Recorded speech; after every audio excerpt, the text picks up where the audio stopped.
What's up, everybody? Look at us, huh? We're outside of the Merchants House Museum. We're gonna do a special tour today. I'm gonna take you inside the first ever landmark building in New York. Pretty cool, 1965. But this thing is located here on 4th Street in the NoHo area. Before we start, guys, like and subscribe, get that out of the way. You could kick back and just enjoy your pita chips or veggie straws or whatever you're eating. Check out the Patreon and all that. That's a huge help. There are extras on there. That's how I fund these things, all that. Without further ado, I'm gonna be joined by a special guest. He is a tour guide, historian, who works here with the Merchants House. Please welcome to the stage, I guess, Roland, everybody. Hey, how are you doing? How you doing? Put her there. Good. All right. Thanks for coming. Of course, thank you so much for having me.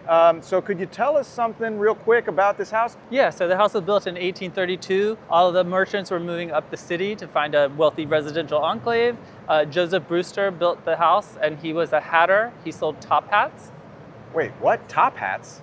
What? That's crazy. I noticed too that the house is covered in scaffolding right now, unfortunately, so we can't really see the front. They're doing some work on it. Well, we're gonna go inside. That's the important part. We're gonna talk about the history, and also this is one of the most haunted places in New York City, and we're gonna talk about that as well. And I'm gonna change out of this because it is hot as hell, where all those spirits reside.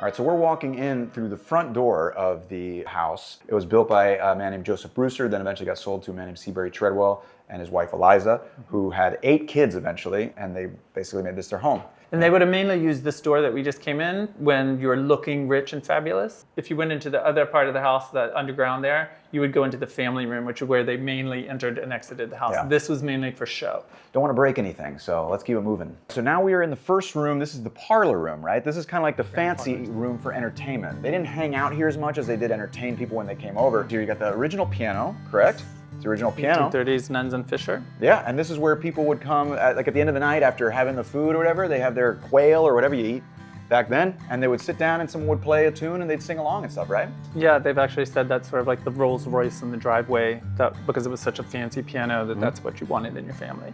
Now this is a good time to mention as well that this is a haunted house. People have reported certain things about this piano. Could you talk about that? Yeah, of course. People have heard it from outside at night when nobody is here. They were hearing notes and everything, even though the piano wasn't working. Like, so the people would walk by and they were hearing, I don't know, Thunder Road by Bruce Springsteen or something, I don't know. And they're like, whoa, what the heck's going on? But yeah, they fixed it and then it stopped playing. Yes. The house was built in 1832 by Joseph Brewster, who is a huge part of our story now because he is the one that we've linked to the Underground Railroad passage, which was found actually when the museum was open. And we'll talk about that. Don't you worry, guys. We're going to talk about that too. So he buys it, sells it to Seabury Treadwell, and Treadwell's family basically inhabits it for almost the next 100 years. Yeah, $18,000. $18,000. Man, to take a time machine back to then and buy a house. Then I'd be dead by now, so why would I want to do that?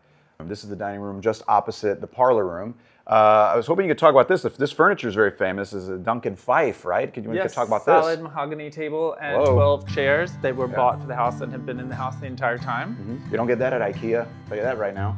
Yeah, I think an important thing to mention is the plaster work, which has been lauded by ornamental plaster experts. Yeah, this plaster is total work of art. Each piece is hand done, so everything is put in there. It's not like you went to Lowe's and got some big piece, stuck it up there. Everything in here is artwork. Yeah, and part of the reason it's all original and still in the family's collection is because of Gertrude, who lived here. She was the youngest of Seabury Treadwell's daughters, who basically was born in the house, died in the house, never married. She stayed in the house from 1840. She was born here, and she died in 1933. So imagine the amount of history that she saw in that time period. And luckily, we have her right behind us, watching us. Right behind our shoulders. Only he can see her. Yeah. You guys don't see her? I can't see her. I gotta get out of here. He keeps saying that. But. All right. Well, this is a very cool room. You can still. It's very pretty. It says "Please do not touch," so I will not touch it, and we'll keep moving to the next spot.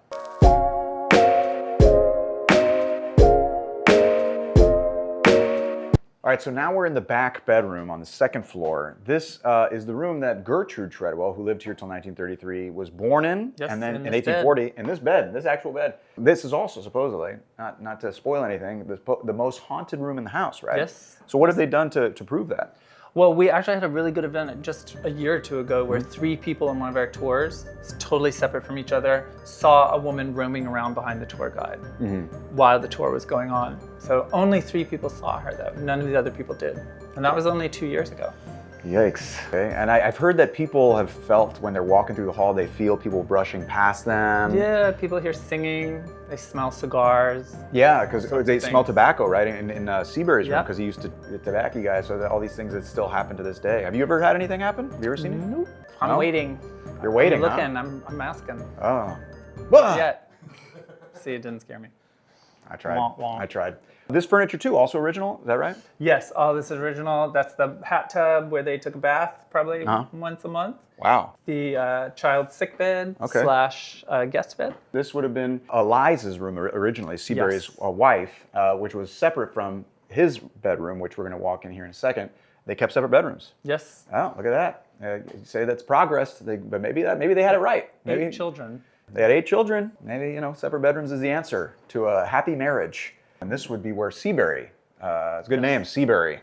This is where he would have lived, and also where Gertrude died.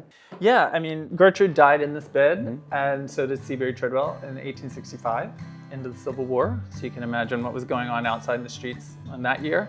And 8 other people of the family died in this bed. Wow. It's set up so it's still his study. So we have his writing desk there as if he's writing and doing some work. Yeah, writing all his letters to people and stuff. Back when they wrote letters, people wrote in cursive. Pretty cool. What are these dresses you guys have around the house? So Pam Long is our textile conservator, and she does an amazing job of keeping all the dresses and the collection from that intact. There's 300 articles of clothing from Gertrude that she saved. This dress is 1900s and kind of shows the scope, because one of the other dresses in the other room is from 1850. So 1850, 1860. So she saved a lot over a long period of time. Wow. Is that the chamber pot there, the bedpan? That is the wash up. There's her chamber pot. Oh, okay. Yeah, I guess you wouldn't keep the chamber pot up so high. That's kind of gross. Don't want to make so. Yeah, you also don't have to climb up there to go to the bathroom.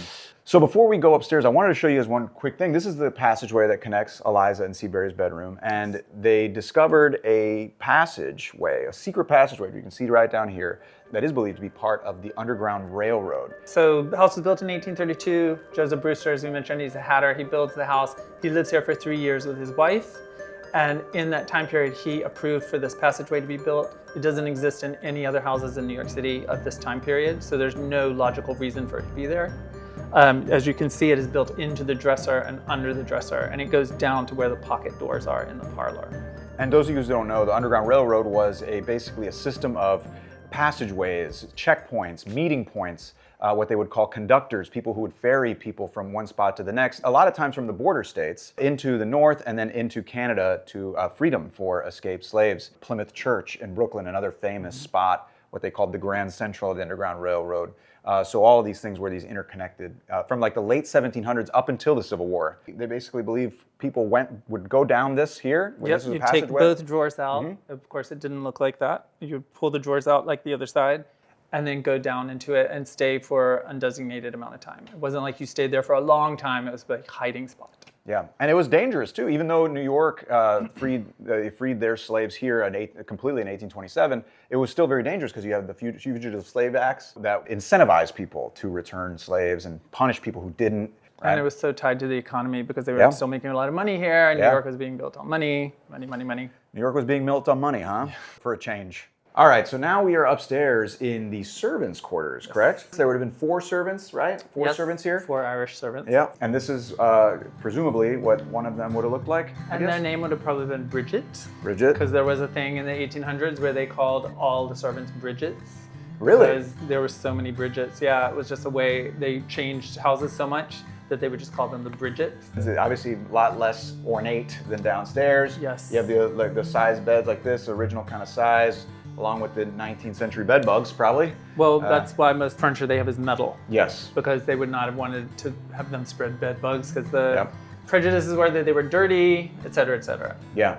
Servants, they were on call 24 hours a day. Like it wasn't like you punch in, punch out. They had bells, which we'll see in the kitchen, but these bells that they could ring them anytime they wanted to, right? Yes, there's actually one of the bells right down this hallway we can see. Yeah, it's also good that we have the servants' quarters because it brings up all the stories of immigration. Yeah, because the immigrants had to take whatever jobs were available to them, and the Irish they gravitated towards the servants. Because around that time, you had this prosperous class coming up. they needed help with the family and things like that. And you got 8 kids here. That's crazy. Yeah, and more of these houses are being built, so more and more of them are getting jobs. There's also a manual elevator here too, no? Yeah, they thought it was too modern when they made it a museum in 1936, so they took that out. Now, of course, we wish that they had left it. It would have been right at the end of this hallway, but they took it out. Yeah. We just have the crank. A hand crank elevator. Yeah. Imagine having to do that. That's your job. It's like I got to crank so these lazy bastards can't take the stairs. All right, anyways, let's go check out the kitchen.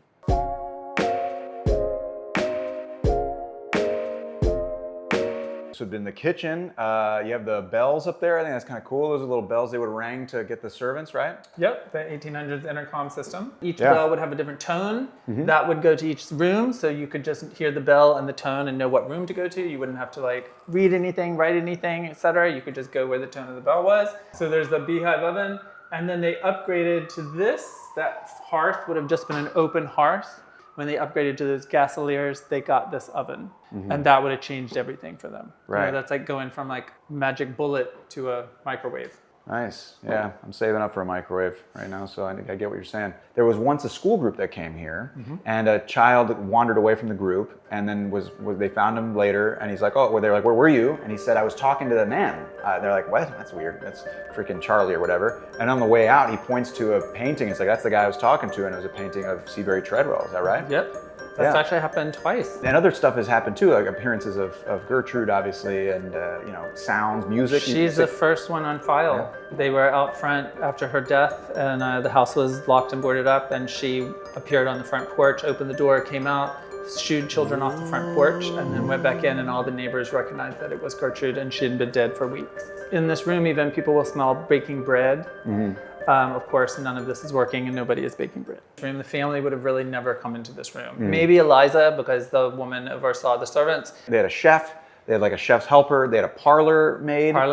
And then what was it? Chambermaid. Chambermaid. Which is the one you probably did not want to get because that goes in term with chamber pot. Oh boy, that's a tough gig. And they weren't paid very much. No, like $2 a month, perhaps, and one afternoon off a week. Yeah. It was really, really hard work, but they did get a clean place to stay, roof over their head, room and board, medical. Because you wouldn't want health insurance. That's more than I get for making these videos, I'll tell you that. It was not easy. But these are the immigrants that went on to form America and become tailors and bakers and all of that. So. Nice. This is what would have been the family room. This is where everyone would have hung out and kind of just talked about the hot gossip of the day. Eaten an apple, had a cup of tea, read a book. These are the original apples from 1832, right? They are. They're petrified here. Yeah. As I mentioned, you entered through the door that's right out here. Yes. The front door was the one that was used for when you looked rich and glamorous. So you would come in this door and you would come into the family room. And this is where they hung out more casual. Yeah. Something interesting is that there's still a black marble fireplace down here. That's because if you notice, these windows were half level below ground. So it would have been cooler in the summer, warmer in the winters. But there's also a saying that if somebody came along and was trying to see what you had in your house, they would still see the black marble and they would still be impressed by your wealth.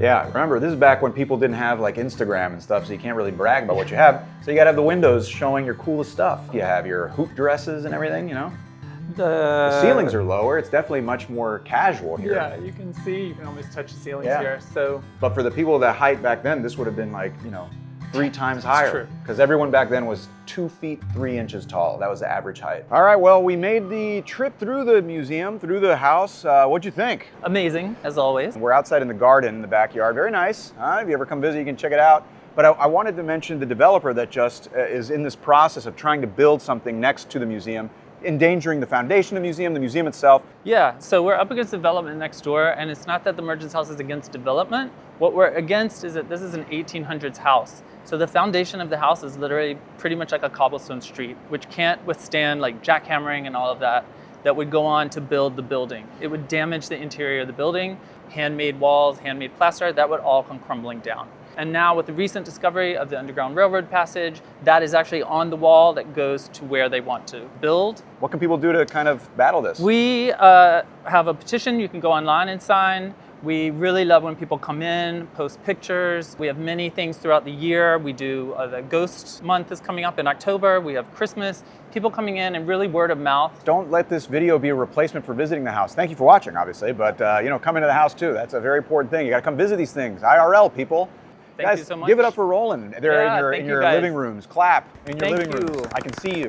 And everybody, please come in and visit. Yeah, but yeah, guys, thank you so much for watching, and yeah, I appreciate it. You know, like and subscribe, do all that if you haven't yet. Check out the Patreon, extras there, extra stuff, and yeah, I don't know, man. It's time to get out of here. We gotta go walk around. Ghost hunt. Yeah, let's go hunt some ghosts, huh? Maybe we'll go find one at the burrito place down the street.